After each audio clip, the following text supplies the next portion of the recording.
Hey guys, and welcome back to another episode of Pokemon Duel. Seshwangaming here.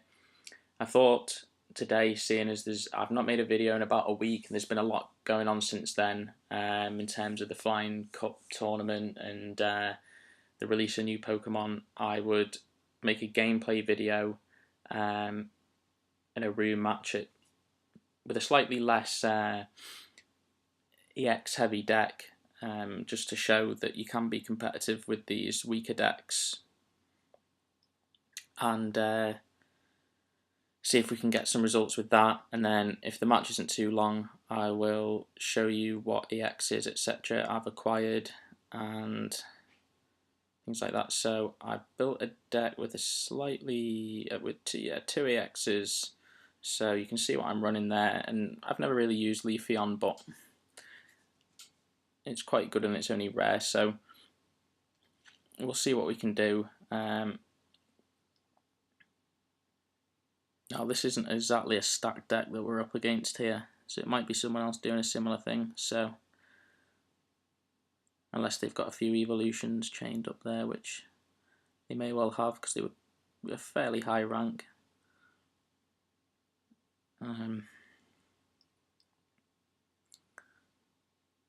So, you know, I've been said it before, people like Squirtle are really good if you max out the blue withdraw move as wide as possible. You can really hold positions well, and that can be useful for surrounds with your Shuppet.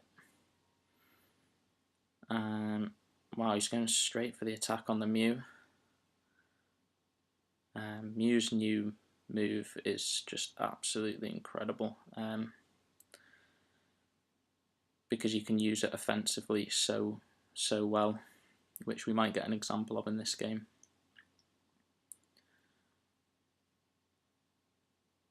In fact, if I'd have used Hurdle Jump on the Mew, then we probably could have had a go at doing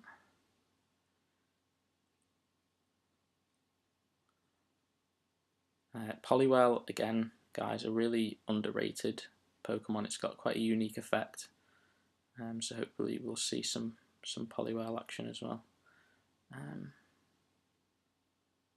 You know what, I'm going to try this Mew thing. It might not work, but we'll give it a go. Seeing as I was hoping to play a deck full of EXs anyway, we'll try and get a quick win on this one and squeeze in another game.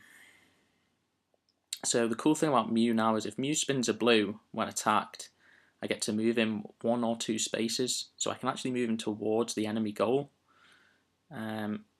Not only that, he's absolutely great at the moment because of those new Doxies, or however you say it, that have come out, which are a pain to deal with. Mew is quite good at stalling them. We may as well just block the entry point and force him to cover his goal somehow.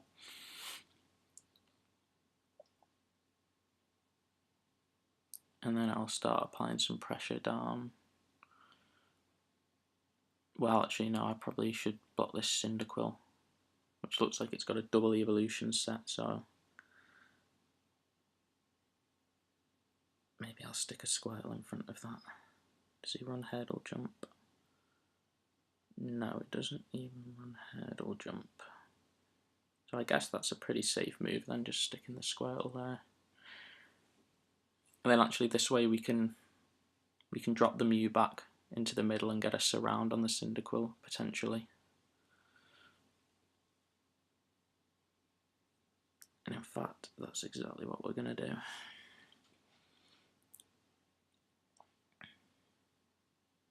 I don't mind giving up their entry points when I'm covering them to kill other Pokemon, and as soon as their PC is full with 2 Pokemon in it, then I try and make sure I'm covering up the gold points. Oh god, if this evolves, it could be nasty. So it's medium strength attacks with strong sleep ability. Let's bring the Shuppet out, try and get some surrounds. At least we're ahead on time as well, so if we can keep up a good pace, that will be useful in the later game.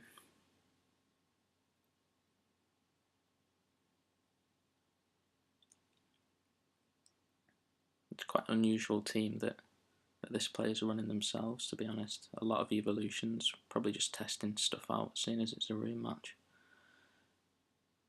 I'm going to bring the Shuppet up to block this goal on the basis that if he moves one of those back two, he's going to get punished by me winning. And if I can get something to that middle point, I'll capture the Magikarp and he'll capture me, but I think that's a fair exchange, as I don't really want him to get a Gyarados with my gold attacker being here. Let's just bring things out.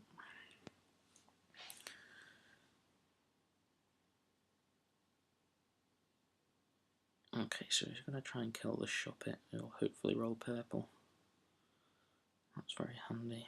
We have to bear in mind we've got a couple of water Pokemon, and Pichu's effect is that it paralyses water Pokemon, so I've spent my hurdle jump, but I do have an X attack.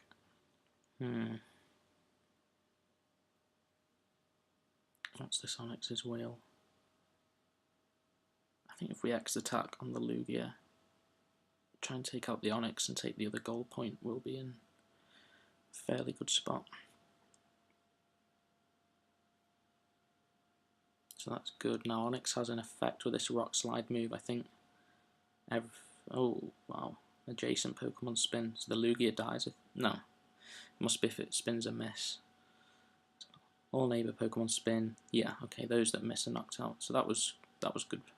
Good for us. Now, if he blocks his entry point with that Executor, we could have slide round and got what do you call it? S-around. That was lucky. We've been quite lucky with that. So we'll just go ahead and block the entry point here. No need to initiate an attack. I'll let him do the attacking so that we get the advantage if we end up winning the fight. Now, this Shuppet's not going to hold forever, so okay.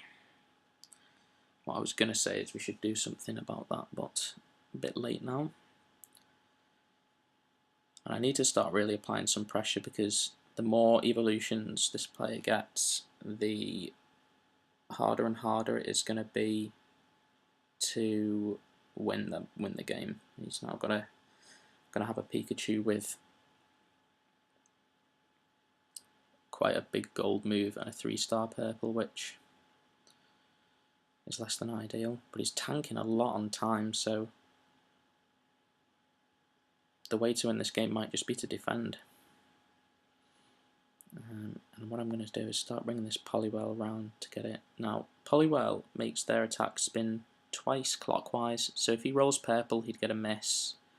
If he rolls the 110, he'd get a 40, but what he's most likely to do is roll the 40, so it's probably going to be a gold 60, which is going to beat Poliwhirl a lot, so we probably don't want to initiate any attacks with Pikachu. Then again, there is 2 white moves if we roll purple. And we're just going to try and play quite quickly as well, so that we keep this time advantage. Maybe we can put the Lugia to better use if we can kill this Executor. Okay, so we are now... that probably wasn't the best matchup on my part. Although if we kill this, that's quite a significant threat gone. So let's see if we can take it out. Maybe that'll bring the Pikachu over to this side of the board to help out. Yes, that's a good result. So he's blocking one of his own entry points, which means he might move the Pikachu to try and get revived Pokemon back on the field. And if he does move the Pikachu, we're definitely going to try and take that goal point. I might start getting this Squirtle to do something and hold a position up front. Wow, and that's the power of Poliwhirl's ability there, guys, so not useless. I haven't even really leveled him up that much, I don't think. I had a couple of expansions on Hypnosis, but so now we are just going to bring these guys forward.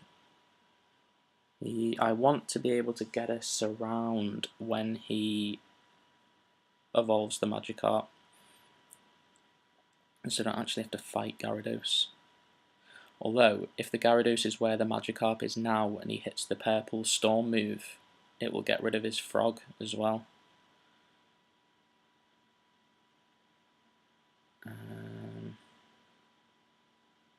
And again, I'm ahead on time as well, so I could really just dither around here and let him make a mistake whilst I'm figuring out what the optimal way to win the game is.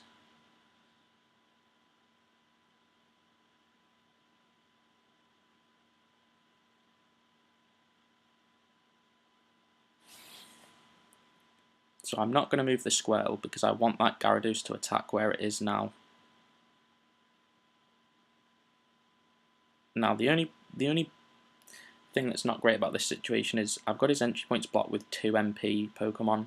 It would be much more ideal if that was the Mew and Shuppet, because they could hop straight onto the thing. Now I can just go back and forward here with the Leafeon. He may kill the Squirtle, but if he does that, we get the Mew out, and Mew has a big gold thing that could kill Gyarados. Plus, we get the Go in hand, so I can at least block with the Leafeon to stall, which could roll purple into his white, whilst we bring the Mew back out. Ah, nice, we get the kill eventually.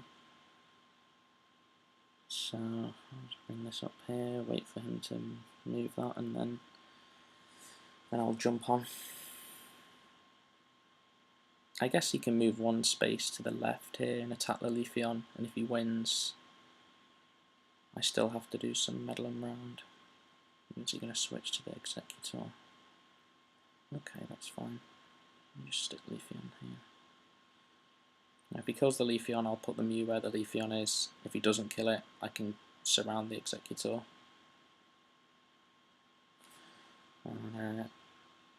This has turned out to be quite a long video, so I probably won't go through all the new Pokemon I've got in this one. I will probably do that in the next video. And hopefully in the next video I will be up against a much more powerful team. And whilst this guy, I mean, this team isn't bad this guy's using, it's just that there's a lot of evolutions. But they're obviously a good player, they're a decent rank, and they've played fairly well, so let me get the surround and win. But ideally I wanted to try and use this to see what this deck could do against like a 5EX deck or a 4EX and a Shuppet deck, something like that. And actually, just before I end, I'll show you the squad I'm using at the moment on the ladder, which I'm at 2387 now, but I've been fluctuating between that and Ultra. So I've been testing loads of stuff out. I think I've kind of settled on something that works reasonably well now, which is, yeah, this deck as you can see here. So I reluctantly swapped Greninja for Mew. It's been worthwhile because Mew can be so good offensively with its blue move. It's great for surrounds with Shuppet. I wasn't using Articuno for a while, but I've added it back in because, again, its soar ability to move through Pokemon. I didn't realise how much I was missing that till I put it back in.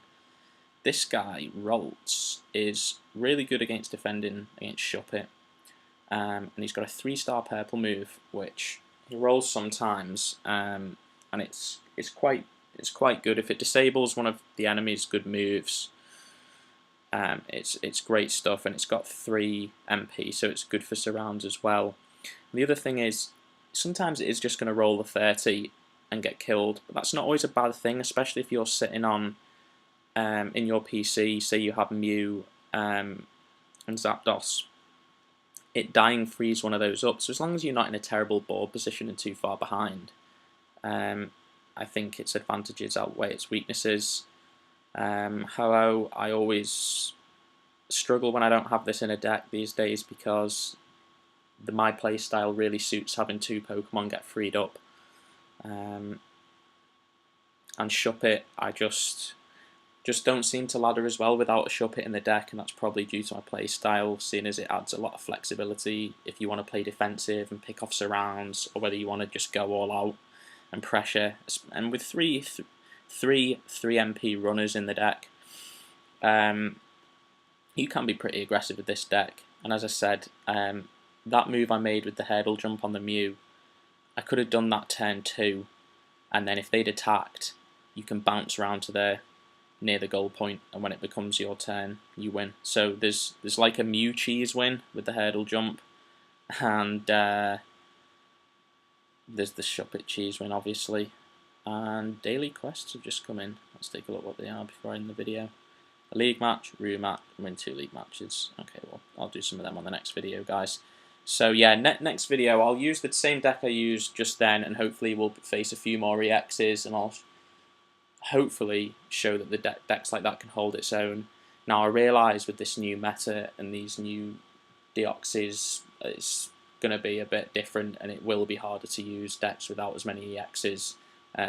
You know, as I say, I've added Articuno back in, and I'm running 4 EXs in this deck, and Shuppet's as good as an EX because of its unique ability. So it is going to get harder to ladder without better squads, and that's going to happen as this game goes on because of the power creep, which happens in games like this and games like Hearthstone. I mean, it's already happening quite quickly with this, but there are still counters you can play, like adding Mew to your deck, to help a little bit. And to be honest, if you're just trying to get to the master rank, you should be able to do that with quite a variety of decks. You certainly don't need a 5EX deck, but it will be more challenging, and you'll really have to tighten your game up, minimise mistakes, try different play styles, use your Shuppet differently, things like that, and you'll definitely get to the master rank. Pushing up to finish at a high rank at the end of the month, though, that's going to be interesting, because as a result of this tournament and stuff, people have got much better Pokemon now and better squads, and people are just generally playing better, so it is getting harder. I'm not quite sure where I'll manage to finish this month. The other thing is, you know, in previous videos, you know, I've seen comments, or I've seen a lot of stuff on Reddit about people saying, you know, oh, another 5EX deck, blah blah blah. The thing is, guys, you know, when you're up at these top ranks, pretty much everyone's using a full suite of EXs on the ladder, so you still need to outplay them. And you know, there's a load of stuff about pay to win. Well, I mean, these rainbow packs I've got here, when you're in the Master League, if you have a look what you can get in them, there's all these EXs you can get, you know, like all of those EXs. I mean, I'm probably on a 50% EX drop rate from the rainbow packs, and that might be pretty lucky. It might not be, I'm not too sure, but I get a lot of EXs out of them, and occasionally I get them out of a purple or a gold booster. And when I have spent 200 gems on quads, I've been pretty lucky. And obviously when it was the sextuple packs, I was, you know, reasonably lucky with those as well, in terms of getting good EXs rather than useless ones. I got Blastoise and Rayquaza, which I never really used the Rayquaza, but he was a god in the tournament. So yeah, so I hope you enjoyed, guys. Give it a thumbs up if you did. Hopefully this was there was some useful bits of gameplay or a few moves, and hopefully anyone that's considering Mew will see how powerful it actually is in the match now. So I look forward to seeing the next video, guys. Cheers.